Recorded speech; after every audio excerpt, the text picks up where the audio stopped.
Hello, and welcome to part 4 of Daredevil, a masterpiece. I won't waste your time, but I will say make sure you're caught up with the other episodes first before you watch this one, as obvious as that should be. Let's proceed. We open with a scene between the two Russians introduced in episode 1, Vladimir and Anatoly. Bloody and messed up and evidently in some kind of gulag. Vladimir recommends they get out with the help of this guy's ribs as makeshift shivs. Grim really shows the crowd that now inhabits Hell's Kitchen are brutal. It also shows Vladimir's will to survive, to push through hardship, and the differences in character between the two brothers. We cut to Anatoly now, beaten up and stressed out as he breathlessly leaves a building. The man in black is coming for them all. With that scene firmly established, in the next scene Claire is patching Matt up, again. This allows their friendship to blossom. She mentions the man he threw off the roof in Cutman is comatose. Matt reiterates the same thing he said in that episode after doing the deed. He'll live. Due to the consistent state she sees Matt in, she naturally suggests body armor.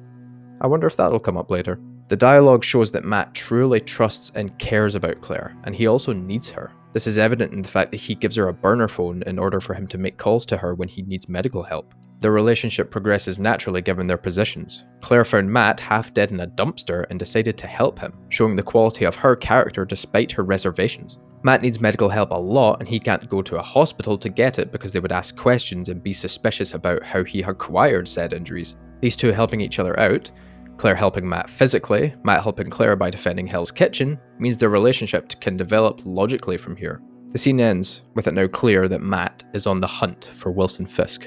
We then cut to the Russians and Wesley, who is perplexed by the fact that they are being harassed effectively by one man in a mask, even referring to Iron Man and Thor in his dialogue. A clever, funny poke in the ribs to the wackier areas of that universe, but it does raise an interesting point about the state of the universe overall. A small tangent incoming. The overall effect that the Avengers have had seems to be minuscule for these characters. This I'll defend to an extent, even though I can see why people may have issues. The show has made it clear that Hell's Kitchen is inhabited by more or less regular people, and crime is substantial in the area. Plus it has established itself as a realistic, grounded show. Considering how it appears that life has just casually gone on for these characters, it can be assumed that the citizens of Hell's Kitchen care little for the Avengers. But why? They saved the city in 2012, things could have gone a whole lot worse for the citizens if they hadn't appeared, so why aren't the Avengers brought up more often? Well, considering the more realistic tone this show has, how often would you anticipate that event coming up 3 years later? It actually does in episode 1, in a scene that I didn't actually discuss when Karen is talking about her involvement with Union Allied construction.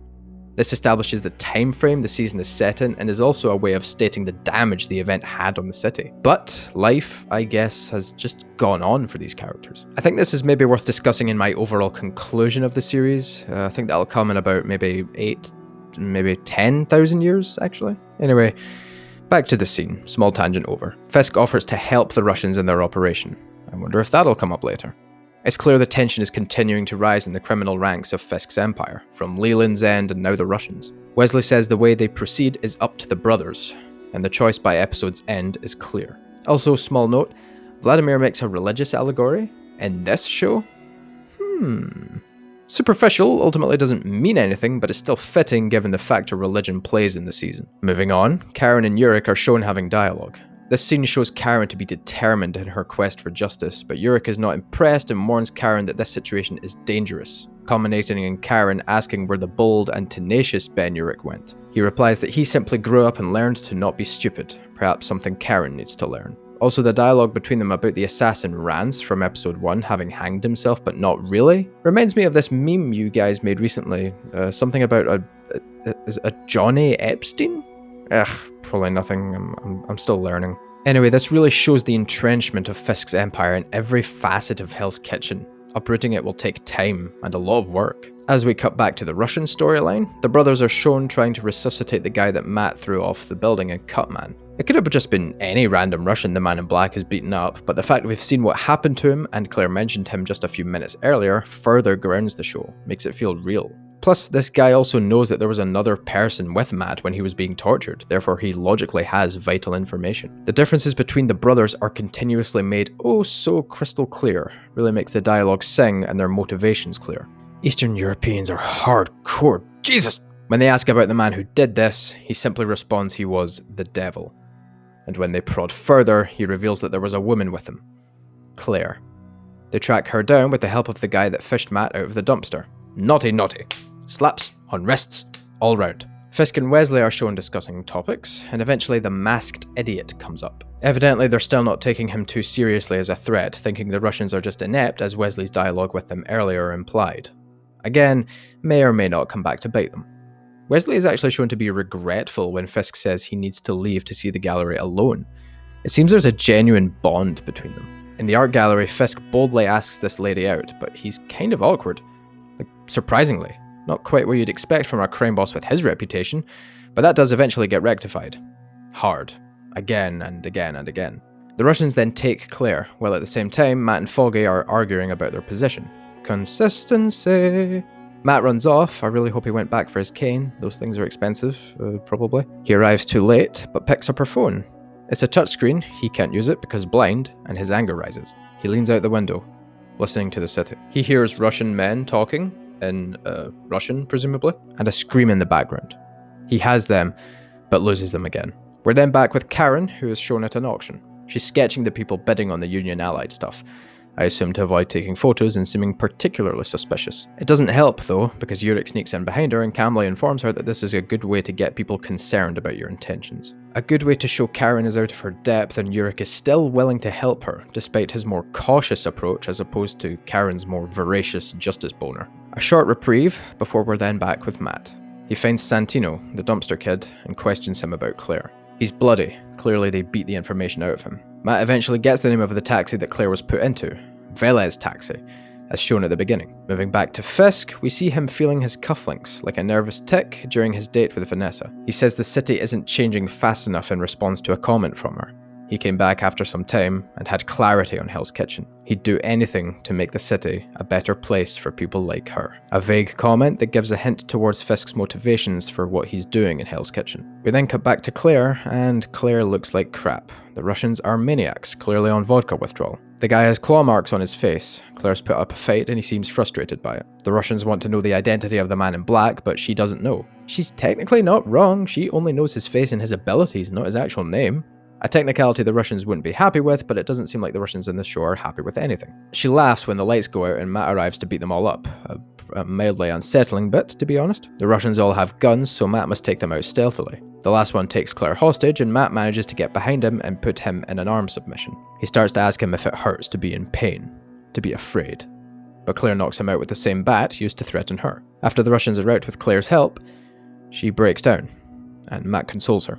The first casualty of Matt's war on crime is also the newest one who personally knows him as both Matt and Mask. Everything has some small setup in this season. Claire helping Matt has consequences as evident in this scene, really helping show that Matt's vendetta against these criminals won't just affect him anymore.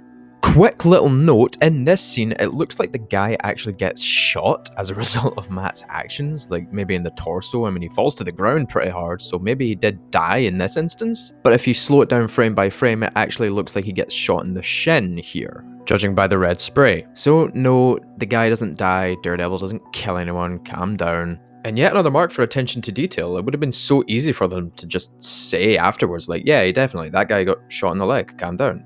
But no, they actually noticed this scene and put the red blood spray on his shin to make sure that if you slow it down, people notice. Put that mark on the board. I'm sure it's probably full by now, but do it anyway. Continuing on, we're again with Ben and Karen. Yurik said he wasn't looking for Karen when he arrived at the auction. He went there himself out of interest for the case. He's still interested and is willing to coach Karen as they proceed together. He makes it clear that they need to be careful and take it easy, however. Otherwise, she won't see him again. Karen agrees. Vlad and Anatoly come back to their guys beaten, bloody, and Clareless. Anatoly says Fisk has come out of hiding and he should go and make the deal for both of them in response to seeing the state of the place. He's desperate, and so he does. He arrives in person in the middle of Fisk's date. Around Fisk and Vanessa, people stand up from their chairs, I assume to defend Fisk against an assailant, or a possible assailant. Fisk has hired a room full of goons to defend him so he can go on this date. Another strong indication of the power he has. Fisk and Vanessa then need to leave, but before they do, Fisk tells Wesley to put Anatoly in a car. As you would say, F in the chat. Karen shows Foggy the office equipment she got at the auction to ward off any suspicions. She charged the expenses to Nelson and Murdoch. His reaction is positive though, probably because he was lamenting the fact that they don't have much in the way of nice things in their office earlier. This is consistent with Foggy's character, as he has always wanted to just be successful, and this is a step in the right direction. He starts to tell his famed butcher story that Matt is apparently sick of hearing, solidifying the longevity of their friendship. We're then back with Matt and Claire. A nice role reversal, as he's the one to do some patching up of her this time. They have dialogue about the situation, and Matt feels Claire's heart while doing so. She's scared, and wants Matt to continue doing something about the scum in the city for all the people he's saved. Clearly unshaken by the events that just occurred, even though Matt now has some reservations himself. He says nothing's changing, and he thinks he's making things worse, but Claire comforts him by reminding him of the boy he saved in Cutman and Claire's friend. A good rock to ground Matt and make him see the consequences of his actions, both good and bad. Their trust is sealed. Now for the last sequence of events, we're back with Fiskessa, or Vanesk? I don't know, ships confuse me, I'm not a sailor. Fisk walks Vanessa back to her place. It's a bit frigid between them due to Anatoly's intervention and Fisk's loss of anonymity. And she says there's something different about Wilson and she's not sure it's a good thing. She says she doesn't know how she feels and leaves Wilson in the street.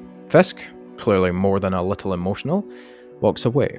Wesley tells Anatoly the past cannot truly be erased in response to Anatoly's remark about wanting to put the past behind them, an ominous gesture towards what's about to happen. The car stops, and Wesley gets a call, in which he says, "Passenger side," before Fisk dramatically pulls Anatoly out of the car and starts beating 7 shades of Tam Kite out of him. It would be a bit strange if Fisk was able to tell which side Anatoly was on through tinted windows, so that's yet another realistic detail to further ground the show. Not that it needed it. It just really goes to once again prove how much attention the people behind the show put in. They cared about being dramatic but in a grounded, believable fashion. Another point to further highlight this is that the knife that Anatoly pulls from his jacket is the same one at the start of the episode. It would have been so easy just to pass it off as, yeah, he's a gangster, of course he carries a weapon. But the fact we've seen him with it already just highlights the attention the showrunners have paid. Well done, boys. Fisk says Anatoly embarrassed him in front of Vanessa, and continues to pummel him. Anatoly attempts to slash his chest, but he's wearing some kind of armor that deflects the blade and allows Fisk the upper hand, culminating in him removing Anatoly's head from his body with the door of the car. While he's doing this, another cool yet small detail that I noticed while editing is the blood that splatters against Wesley's cheek from Anatoly. This prompts Wesley to get out of the car before the rest of him gets covered in blood. When Fisk is done, he looks satisfied. Ugh. Wesley gives Fisk his tissue to wipe the blood from his face instead of using it on the blood on his own cheek, further showing the care that Wesley seems to genuinely have for Wilson. Fisk then says that he'll need a new suit from Mr. Potter and says to send the body of Anatoly to his brother, Vladimir, hoping to ignite a war.